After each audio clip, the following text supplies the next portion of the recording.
New series inspired by Black Stories We Should All Know by the wonderful Sally McMullen. This is the story of the world's very first black pilot, Domenico Mondelli, aka L'Aquila Nera, the Black Eagle, aka Woldesellasie. Many believe that black Italians are a quite recent phenomenon, but they might not know this story. In 1886, in an Eritrean village between the Barwa and Asmara, a boy named Woldesellasie was born.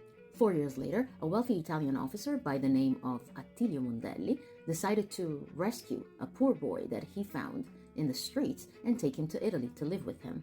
Another more credible version of the story claims that Attilio Mondelli was the real father of Woldesellasie, and since back then unions with Eritrean women or their outcome was very much illegal, he decided to claim that he rescued the boy and adopt him to live with him in Italy.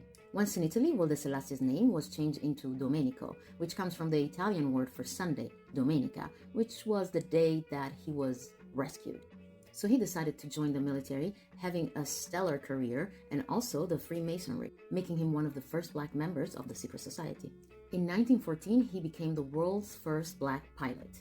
And to put things in perspective, it was pretty early because the Wright brothers flew their first plane in 1903. But his military career and all his achievements were wiped away when Mussolini came to power because fascism and Freemasonry did not go along because the fascists were afraid that the allegiance to a secret society would top the allegiance to the fascist party.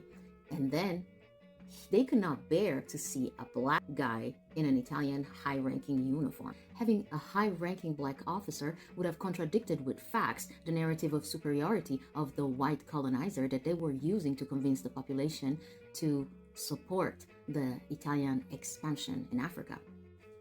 After the end of World War II, with fascism out of the window, Domenico Mondelli was able to have all his medals restored and he was promoted to Army General.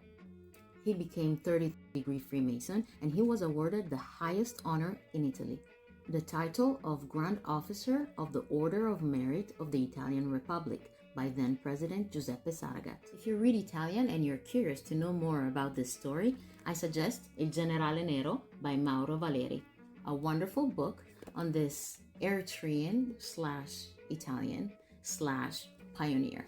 Culture is cool.